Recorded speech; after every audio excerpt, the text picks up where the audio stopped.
A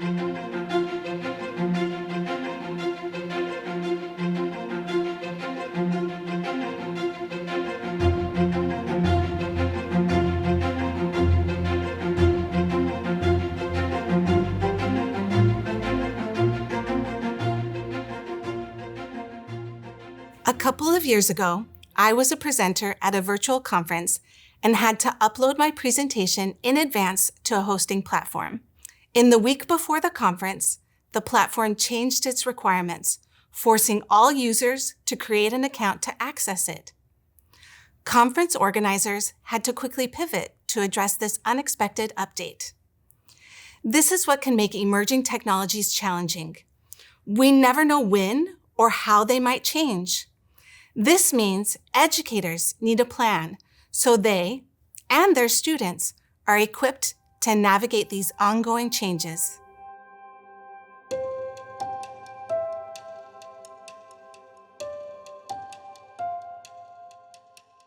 Many teachers incorrectly assume that their younger learners will pick up technology easily, so there's no need to provide training. They may think that those who have grown up with technology are able to navigate it intuitively.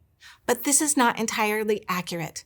Learners have a wide range of technology skills, regardless of age and background, and learner training is the key to their success. One way to incorporate this is through the Gradual Release of Responsibility instructional framework. There are 4 components in this strategy. Focused instruction is teaching students the steps to use the technology, such as how to log on or update privacy settings. Guided instruction is navigating the technology alongside students while showing them how to use it. Collaborative learning is having students work together to explore it. And independent learning is having students work with the technology on their own. Keep in mind that this is not a linear model.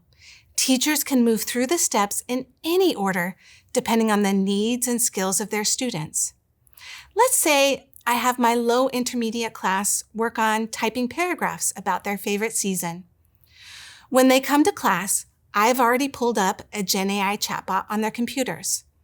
First, I ask them to work in pairs and use the chatbot to get ideas for vocabulary related to seasons.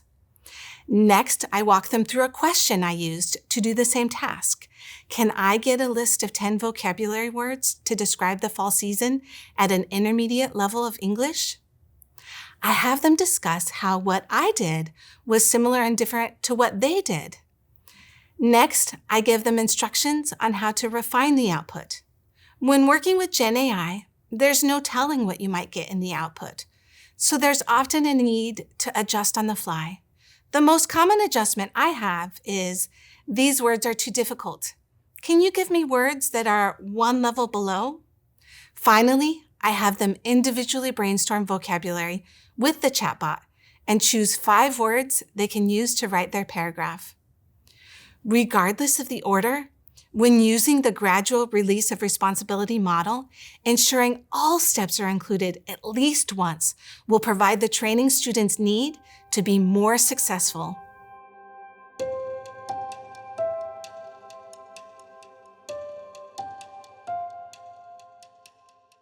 With emerging technologies, the initial absence of studies means we may need to draw from research about existing technology and frameworks, along with our own past experiences to help us understand how to use them. We can then combine this transferred knowledge with ongoing reflection and experimentation to evaluate and plan for tech integration. Reflection is a cyclical process in which we repeatedly test emerging technologies, evaluate how they are working, and adjust our teaching. We can consider 3 forms of reflection: reflection in action, reflection on action, and reflection for action. Reflection in action is when a teacher makes adjustments during a lesson based on real-time information. This type of reflection is especially useful when a technology isn't working and a teacher needs to decide in the moment to either continue or move on to something else. For example, in a writing course I taught, one learning objective was that students be able to write a paragraph on a computer. However, when our class arrived at the computer lab, I realized most of my students didn't know how to type. In the moment, I responded by showing them the basics of typing and then shared additional resources for independent practice. Reflection on action is looking back after a lesson is complete and thinking more deeply about what did and did not work. Teachers can ask themselves questions such as, were my goals met? Were my instructions clear? How effective or ineffective was the technology? And did the technology and materials motivate and engage the students? Finally, reflection for action is thinking about all that has been learned with the goal to improve instruction in the future. A useful question to ask here is, if I use this technology again, what would I do the same and what would I do differently? Another option for reflection is to conduct action research, following 4 steps: planning, action, observation, and reflection. Planning starts with choosing a focus area. For example, I decided to conduct action research on using the chatbot Gemini to help my students in my intermediate reading class understand the main idea of a passage versus supporting details. Next, I needed to develop a research question that is open-ended, outcome-focused, clear, and concise. I settled on, to what extent does the use of generative AI in an intermediate reading class help students better identify the main idea and supporting details in short reading passages? Before starting the intervention, it is critical to get consent from the students and from other stakeholders as needed. In my case, I provided my students with details on the study and the choice to opt out. Finally, I needed to plan the activity or intervention. I decided to dedicate 15 minutes over the course of 4 class periods for students to use generative AI to practice identifying the main idea and supporting details in short reading passages. I also plan to do informal observations during the activity and use a weekly reading journal to collect research data.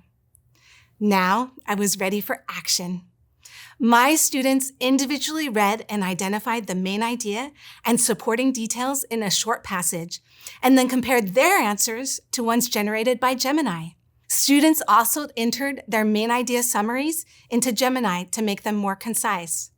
For homework, without any help from Gemini, my students completed their weekly reading task journal, where they identified the main idea and supporting details in their chosen reading. Moving into observation, I noticed that students were thinking critically and asking questions, especially when they compared their main idea summaries to the summaries written by Gemini. In reviewing students' journals, I noticed an increase in students' ability to correctly identify supporting details, but no change in their main idea summaries.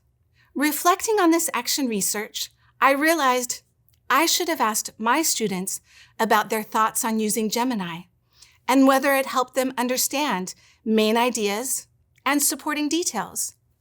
And while Gemini was interesting for the students, we were using it to do the same types of activities we did before, but with a lot more time spent on setup.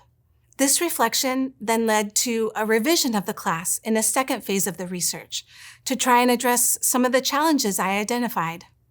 As Margolis and Doring highlight, any lesson is to some degree an experiment. As educators, we continually reflect and adjust our practices for different students and classes.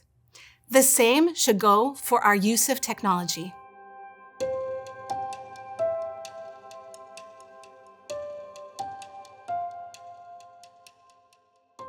If we look back to the start of the internet, many of the early companies that were widely used, such as AOL, eventually faded into the background.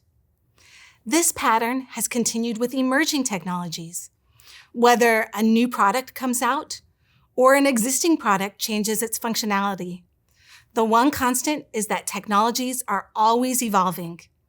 That is why it is important for us to keep updated with current trends in emerging technologies, including ethical concerns, policy considerations, new research findings, and implications for language teaching and learning. Some great starting points are websites, books, scholarly journals, magazines, newsletters, and conferences. We might also look to organizations dedicated to supporting English language educators, such as TESOL International and IATEFL. Other organizations, such as Teach AI and AI for Education, provide resources for educators to learn about AI and how to apply it in practice. Many of these organizations offer full courses or shorter workshops and events at a range of costs and on a range of topics related to emerging technologies. One valuable way to stay up to date with technology is using professional learning networks. PLNs are networks of educators who exchange ideas, collaborate, and share resources on teaching practices and trends in education. Most PLNs include a combination of in-person and online elements and can be built on social media platforms or in existing groups such as the My TESOL community. The advantage of PLNs is that teachers can be active participants in their learning. They can personalize their PLN to their context and needs, connect with educators worldwide, and most importantly, stay current on best practices, as content on these networks is always evolving. In my own practice, I combine learning from my own reading and research with support from PLNs. In addition to reading journals such as Language Learning and Technology, I also use social media platforms to follow organizations and individuals focused on educational technology and English language teaching. I can browse what others are talking about, search for ideas that address a specific issue, and discover additional informational sources recommended by individuals in my network. For example, I started using more customized pictures in my classroom after a colleague in my virtual PLN posted about how they were using Gen AI for generating photos. Being able to see the success of another teacher allowed me to adapt what they were doing to my own context.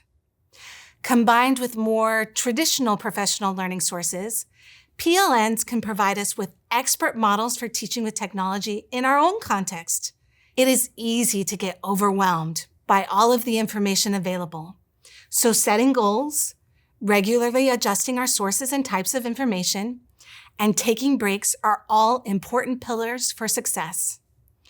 Dedicate time each week to learn something new, whether that is spending 15 minutes engaging with your PLN, reading a research article, or attending a webinar.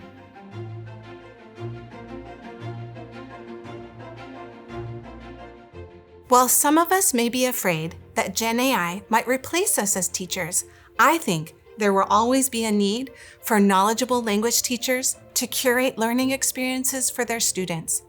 That means that we need to continue educating ourselves on emerging technologies so we can be more innovative in our practices and better understand how to prepare our students for their futures. As the ISTE standards state, educators should continue to set professional learning goals to explore and apply pedagogical approaches made possible by technology and reflect on their effectiveness. When we use emerging technologies in novel ways, we can shift the focus to language use. Previously, it was the role of the educator to teach the rules and structure to learn a language, but now software is helping students learn rule sets. The job of the teacher starts to shift to something closer to a game designer. Teachers can create and design robust and inventive experiences for the students to flex their creative language muscles. Crafting learning experiences where students can actively engage with technology in ways that are exciting and, most importantly, pedagogically sound is one of the joys of being a teacher.